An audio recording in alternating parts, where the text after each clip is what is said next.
It's the essence of like wanting to escape. I feel like I see on social media escaping the 9 to 5 and trying to make the most amount of money for a little amount of time you do working. We want to be different. We want to, be outside of the bubble, not get so caught up in working away your life 9 to 5 and retiring, and that's it. When I need to escape, I sort of just don't answer my phone. I work. I'm a workaholic. It's not only something that I use to avoid pain, but it is also something that I think I use to work through my pain. As an actor, there's this idea that, I'm putting on a mask. No, I'm not. I'm actually taking the mask off. I'm revealing the pain. I'm allowing myself to be vulnerable. Very hard to avoid. That it made us depressed. The politics, particularly now, seems to be so prevalent. It's just involved in almost everything we do, from what we eat to where you go to a movie you watch or whatever it is. One point when I started racing, I did not want to race. I was like, this hurts. I don't like feeling this pain. I just wish the race was easier and I can be done with it. So I kind of taken that in my studies. I don't want to study most days, and I want to just lay in my bed and sleep. And so I'd say maybe not in the same sense. Studying is painful, but it's something you just really don't want to do. When I would worry about things, this is when my children were younger, reading books and stuff really got me through, and they were novels. They were where I could be in a different world when my son was a baby. We were learning out things every couple months. This is wrong, and this, and all that. Like, it's inevitable, like this comparison you kind of make when you're on social media. And so I feel like I was like almost increasing my pain, causing like a dissatisfaction in life, and you just get lost in it. But the distraction feels so good. The way that we cope with things, and we cope with like frustrations that come from like failed connections or like being vulnerable, and it's not embraced or taken the right way, or you're not seen when in a vulnerable moment. Like, those things are like, they leave like marks on you, and it's like, you feel lonely. I might just like have a lot to process, or sometimes I can't even think about it all, and I can't process it, I'm just overwhelmed. I don't think I realized I had turned myself into a machine. And I just had this realization that I didn't know how I felt about anything anymore. There were things in my spiritual life, my work life, my relationships that I didn't want to deal with because they hurt. And if I seriously and honestly approached them with the people that I love, they were going to be hurt by it, because I wasn't going to be living up to their expectations of who I was. And it was a huge breakdown. I was ready to run away. I was ready, I don't know how I feel. I don't know what I want in my life. I don't know who I am. I just work. I'm learning that there's a difference between pain and suffering. Pain will be there. Suffering, I think we have the option of choose how we are going to suffer. Where are we going to put the focus? I can come to God with my pain because Jesus knows pain. It's obviously anybody who has lost a child, it's very difficult to deal with, but when you have the outlook that there's more beyond this life, then my wife and I have hope that we'll see Donnie, our young son, again.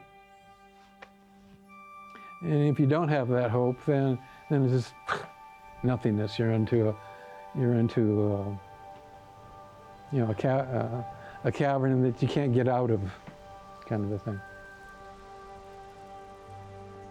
Pain has been a place that I've been taken, but when I got to that place, I had two choices: to either be consumed by the pain or to take that pain and turn it into something good.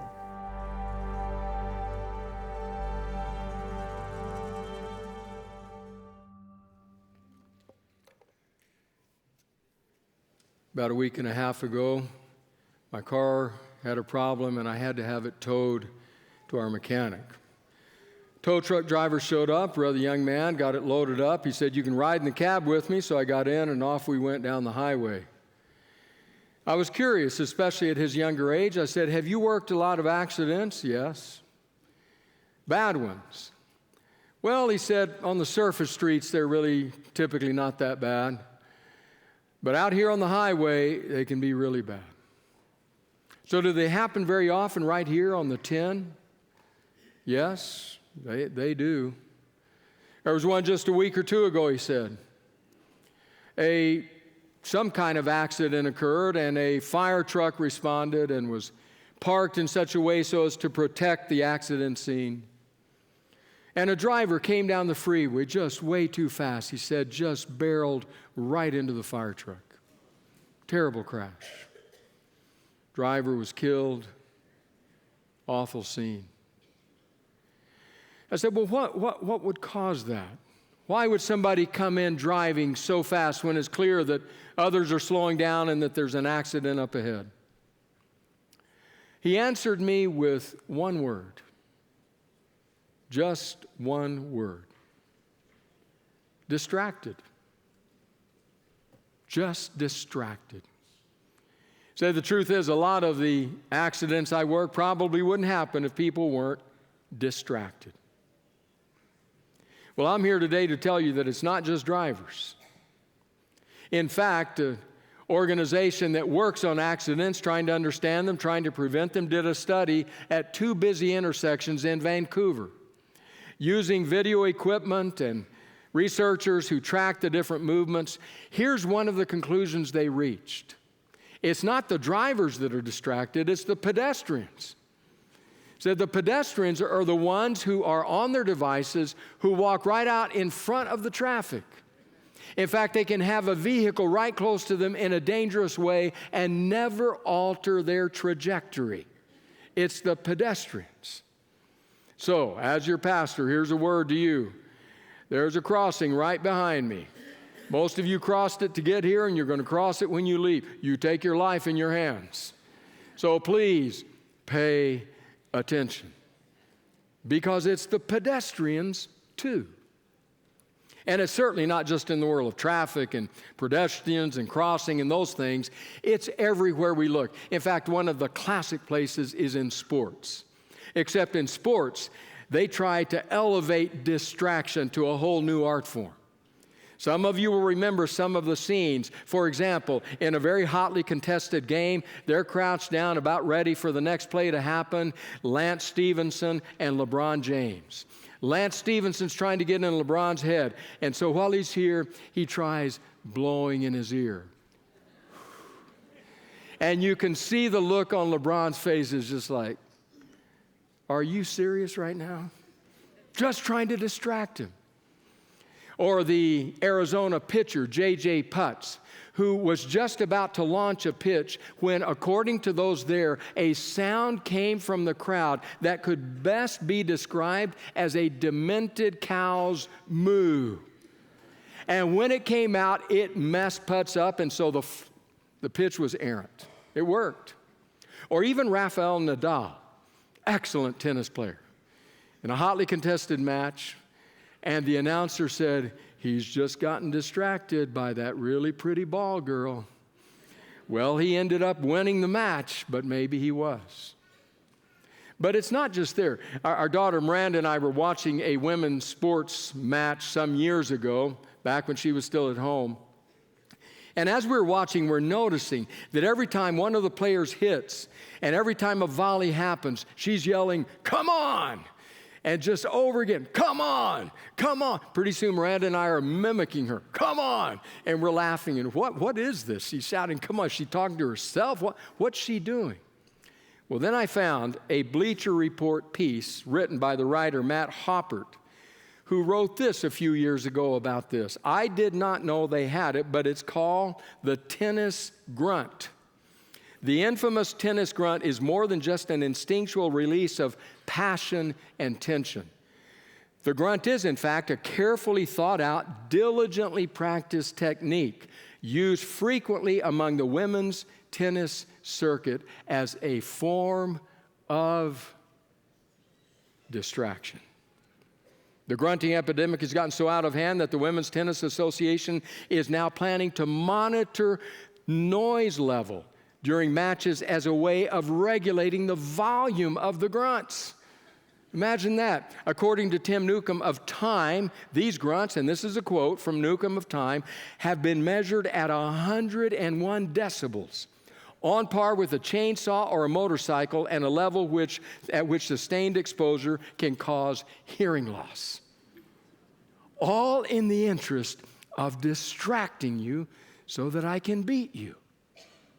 No matter where you look, no matter where you go, there are distractions. You sit down to write a paper on your computer, and those notifications, the dings, the texts, they're distracting you.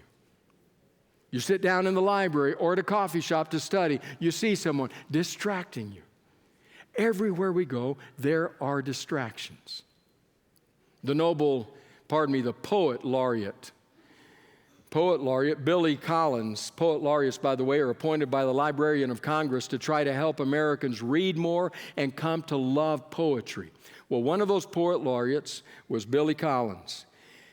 The New York Times Book Review asked Collins a question in an interview about his writing style. They asked him, "How has your writing style changed over the years?" I want you to listen to his response. He says, "The internet asks us to speed up. Poetry invites us to slow down. I write with a pencil and paper, then use the computer only as a fancy typewriter. So no change really, except, listen, in the internet's role as the most persistent distraction in human history." Listen to those words. The internet's role as the most persistent distraction in human history. Well, I don't know if you agree with Collins or not, but it's something you have to deal with. You know, there are certain moments in history, human history, to which we can give certain dates. We say, on this date, the world changed. Sometimes it's a window of time. For example, we can say in 1450, the world changed with the advent of the movable print press, Gutenberg. World changed. Or we can say in the late 17th and early 18th century, the Industrial Revolution, the world changed. Or we can say November 9, 1989, the world changed, because that was the day the Berlin Wall fell. There's those moments to which we can point and we can say, there, the world changed.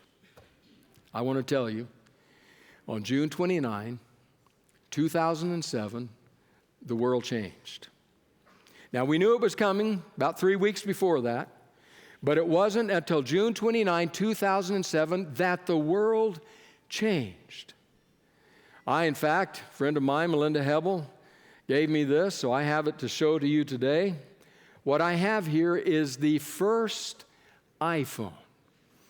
June 29, well, not the first iPhone. I mean, Melinda couldn't get that. This is first generation iPhone, where Steve Jobs said, I want you to have access to that most persistent distraction in human history right in the palm of your hand.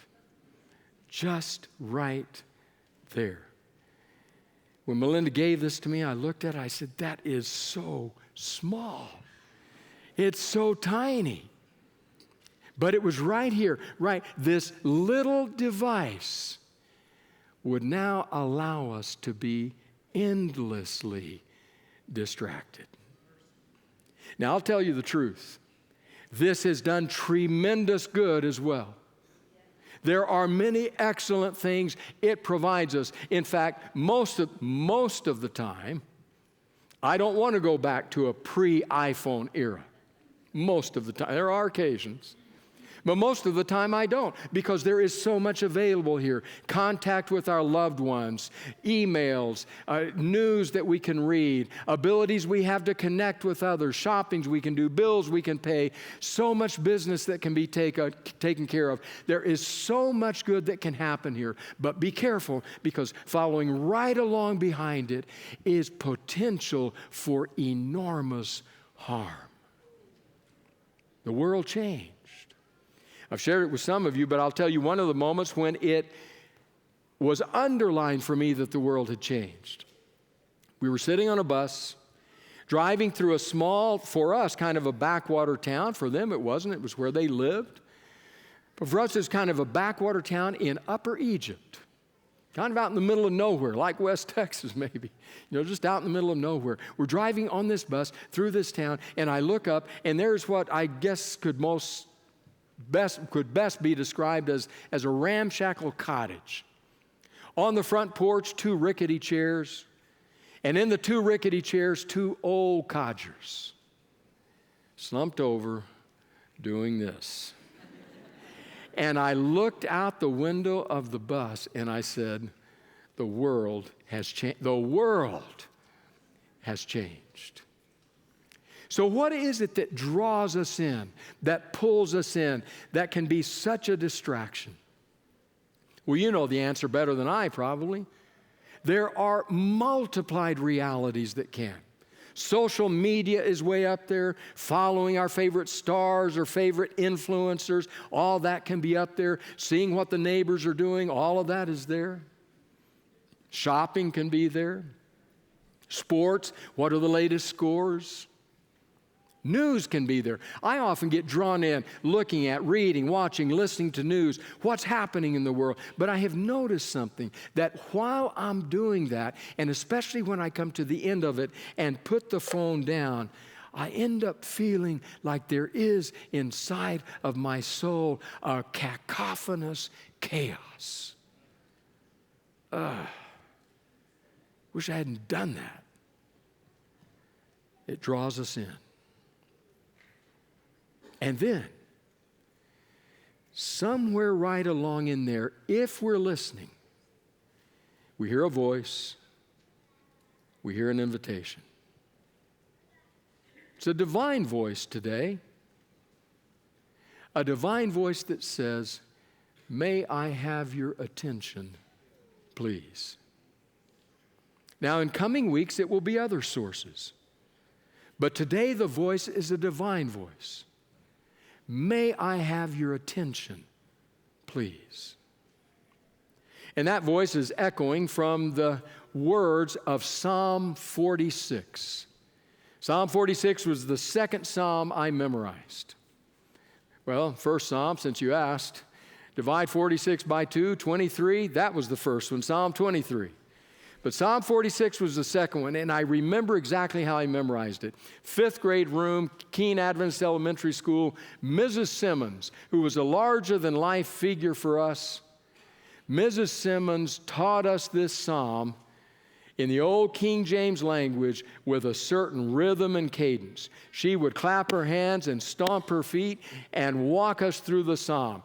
God is our refuge and strength, a very present help in trouble. And off we would go into Psalm 46. She ruined Psalm 46 for me. I can't even read it. This morning, third service at Anthem, I started reading. I had the words right in front of me, and I was reciting the King James Version. I thought, okay, she really got into my head. Psalm 46. We're going to read it. We're going to read it in the New Living Translation today. But before we read it, 3 things to notice. Number 1, notice that the psalm has 3 stanzas. It's easy to notice because at the end of each stanza, there's a word that sets off that stanza. It's a word that's a bit challenging to translate, Hebrew scholars say, so often they just transliterate it. You see it as Selah, Selah, Selah. In the NLT, they render it as interlude, interlude. Notice that. Remember that because that will be meaningful in just a bit. That's the first thing, 3 stanzas. Secondly, pay attention to verse 10. Verse 10 is important because verse 10 quotes God. You have to understand that the Psalms are people's prayers to God, people's requests of God's, people's praise to God, people's anger at God. In other words, Psalms are largely made up of people's words and feelings and statements and questions. It happens, but it's not terribly frequent, that suddenly God steps in and speaks. So when that happens, we want to pay attention. That's verse 10. And thirdly, pay attention to the tenor, the climate, the feel of the psalm. Because the psalm is cacophonous chaos. So, Psalm 46, verse 1, God is our refuge and strength, always ready to help in times of trouble. So we will not fear when earthquakes come and the mountains crumble into the sea. Let the oceans roar and foam. Let the mountains tremble as the waters surge. Interlude. A river brings joy to the city of our God, the sacred home of the Most High. God dwells in that city. It cannot be destroyed. From the very break of day, God will protect it. The nations are in chaos. Their kingdoms crumble. God's voice thunders and the earth melts. The Lord of heaven's armies is among us. The God of Israel is our fortress. Interlude. Come see the glorious works of the Lord. See how he brings destruction upon the world. He causes wars to end throughout the earth. He breaks the bow and snaps the spear. He burns the shields with fire. And now verse 10. Be still and know that I am God. I will be honored by every nation. I will be honored throughout the world. Verse 11, the Lord of heaven's armies is here among us.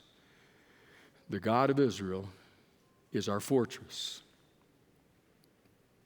Catastrophe, cacophony, chaos, cataclysm. That's the feel of the psalm. Happens in different ways throughout, but it primarily centers around two realities.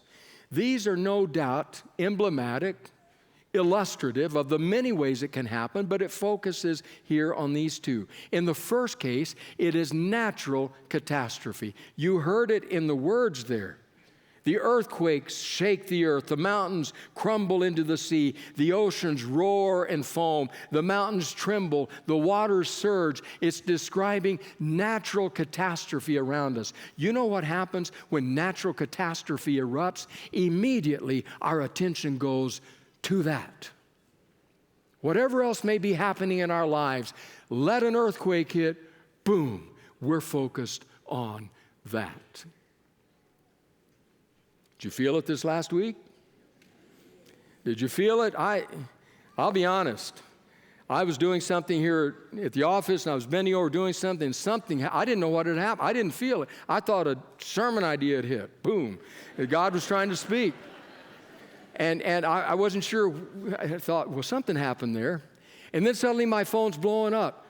People, groups, did you feel it? How big was it? Did it cause any damage? Where was it centered? Because when a natural catastrophe hits, our focus goes, shoom, right to that.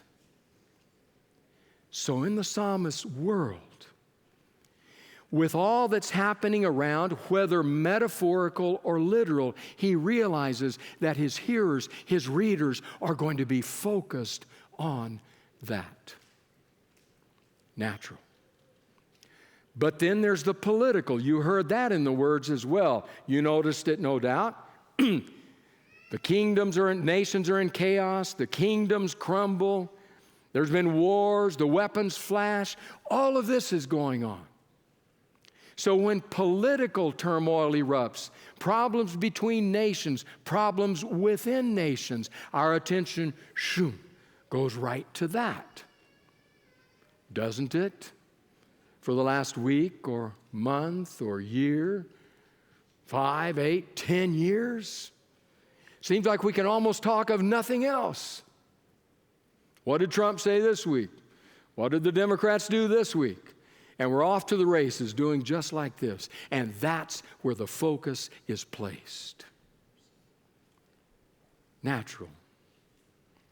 Political.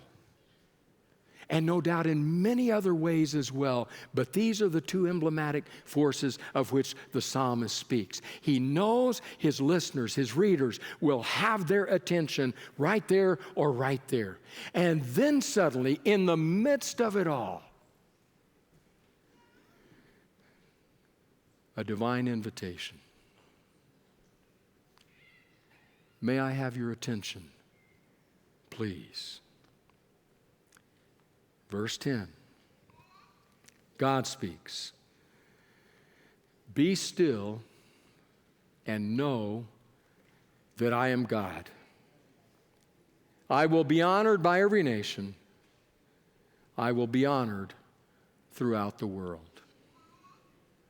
We have typically read that verse devotionally. Be still. Be quiet. Slow down. Find your prayer closet. Clear your mind. Open your heart. Read the Word. Say your prayers. It's beautiful. In fact, from my young adult years, there's a song that speaks to that. I was thinking about that song this last week, reading this passage. There is a quiet place, far from the rapid place, where God can soothe my troubled mind, sheltered by tree and flower, there in my quiet hour, with Him my cares are left behind. Whether a garden small or on a mountain tall, new strength and courage there I find. Then from this quiet place I go prepared to face a new day with love for all mankind. It's beautiful. It says something, or at least did to me, that from my young adult years, I still remember the lyrics. And that's been, 10 years ago. I still remember the lyrics. It says something to what it spoke into my heart and life. It's beautiful and biblical and not what the psalmist is saying. Now, that is included. It's within it, but it's not what the psalmist is driving at. We know that because of the language that is used. So the word that in English gets translated, be still, is a word, as it were, not out of devotional literature, but out of warfare. Out of warfare. It's a word that means stop fighting. Two Hebrew scholars, Bratcher and Rayburn, commenting on this, write, the Hebrew verb means to cease, be inactive. Different versions render this differently. Surrender, stop, desist, drop your weapons, make peace. That's what the psalmist is saying. Stop fighting. Stop struggling. Stop striving. Stop. Now, why would the psalmist be saying that? It becomes, if you linger over the psalm, increasingly clear why the psalmist is saying that, because he's talking about these realities, these situations in our world and in our lives with which we do battle, trying to overcome them, trying to defeat them, trying to find a way to peace and to security. And the psalmist, quoting God, is saying, those are battles you will never win. You will never defeat that foe. Those are pointless battles, so stop striving, struggling, and fighting. So when I was doing chaplaincy training here at the medical center, I went to a stress management seminar at a church nearby. At one point, I'd gone into my supervisor and said, I'm really stressed out, starting this grief recovery program, visiting patients here, doing that. I'm really stressed out. He looked at me and said, you're a young man. You could use some stress. I said, okay, well, I'm not going to do that again. So I'm going to go to this. So I go to this stress management seminar.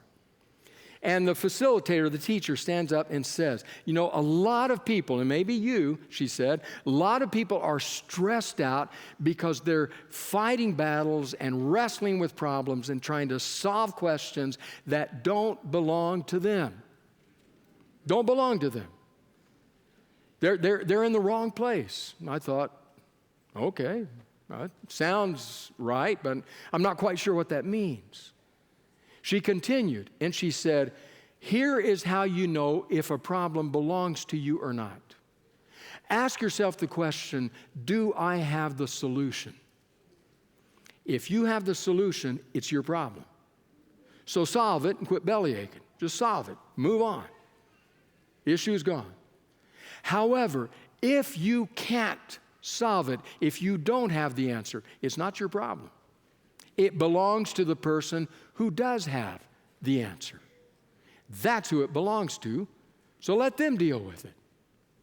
Now, I don't know if you agree with the facilitator or not, but it was as though she's reading from Psalm 46. Because what God is saying is that there are issues in the world, there are battles in the world, there are forces in the world to which we humans don't have the answer. They're not our problem, ultimately. We can do what we can do, and we ought to, as responsible stewards, do that. But we don't have the ultimate answer. So when the world is falling apart and the nations are raging at each other and we're caught in the middle of it, tempted to focus on everything that's going around us, God steps in and He says, hey, may I have your attention, please? Be still. Stop fighting. Wrong battle. Take note that I am God. It's my problem. Let me fight that battle. Wow. If I could focus more often on that, what a different life I would live. You know, I mentioned earlier that little word Selah. Selah. Transliterated. Interlude. New Living Translation. So each stanza in this psalm has within it as a key thought what is really the first line of the psalm. God is our refuge and strength. Every stanza of the three has that woven into its fabric. That thought, that concept, God is our refuge and strength. So that when each stanza ends and it says Selah, it's inviting us likely to do something. I don't know if you've run across the Amplified Bible. I enjoy the Amplified Bible because what the Amplified Bible does in brackets is it adds words, it adds language after words that may not be as fully translated as they could be, just so we will understand more fully what the writer is saying. It does that with that word Selah. So here's how the Amplified Bible renders that. Selah, pause and calmly think of that. So stanza by stanza, as the world is erupting, as the nations are raging, before God steps in and brings it all to an end, the central thought is, God is our refuge and strength. Now, pause and calmly think of that. That is refocusing, giving our attention to God. So I have a challenge for you. Throughout this month, 5 Sabbaths and 4 weeks in between, throughout this month of camp meeting, I'm going to be encouraging you to pay attention. The sources will be different week by week. This week it's God. It's a divine source. I'm going to challenge you. Begin to do some things, take some steps, make some habits that will slowly but surely refocus your attention in important ways.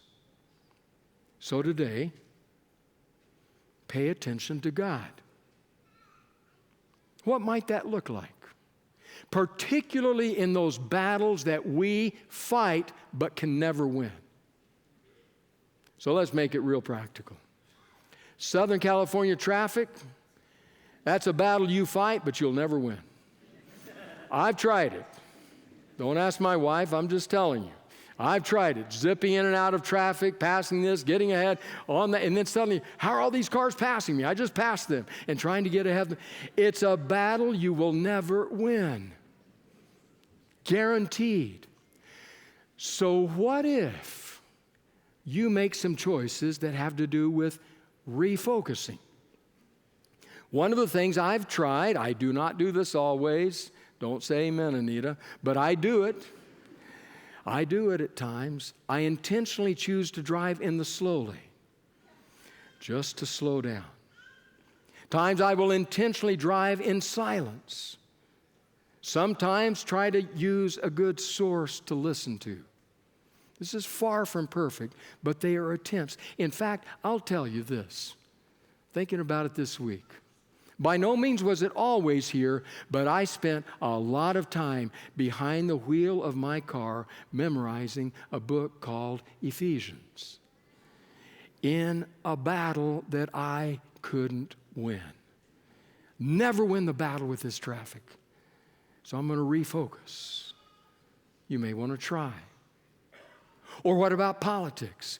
The political situation in D.C., you know what it often looks like? Think of that meal you had a couple of weeks ago with all your family and that yelling match you got into with your brother-in-law. Now you're not speaking to each other, the family's divided, everybody's mad at each other. And let me ask you this question, on the heels of that, how much of a difference did that make in D.C.?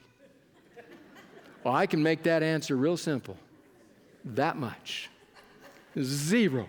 And yet now you don't even talk to each other. So what if you refocus? What if you say, you know what, I'm going to get on my phone and I'm going to unfollow some people that all they're doing is cranking up my anger. I'm going to stop listening to a podcast or two because all it does is make me more enraged. I'm not saying don't be informed. I'm not saying don't listen to any podcast. Just be thoughtful. What if instead there is a focus on the God who is above it all and beyond it all? What if we're praying for people? Jesus said, pray for your enemies. How recently have you prayed for those Democratic leaders you despise, for that president you hate? Have you prayed for them? Refocus. It's a battle you'll never win. So God says, be still. I'm God. I'll take care of it. Or what about natural disasters, since those are mentioned in this passage? Those times that strike fear to our hearts, the ground beneath our world shake, the waves surge, the lightning flashes, the thunder rolls, the boat is about to go down. When you get into those, what if in your mind the image that is pulled up is an image of a sea that is in turmoil and disciples that are screaming out, don't you care if we drown? And then Jesus stands. What if that's the image we hold on to? When our world shakes, when the future's uncertain, and the image in our minds is of a Jesus who will one day, I hope soon, though I don't know when, who will one day stand and who will say, peace, be still, and know that I am God. What if that's our image? What if that is the one on whom we focus? Could it be that as we respond to that invitation, as we refocus our attention, we will discover that in the midst of the chaos, we can actually live at peace. So this week, when the voice speaks,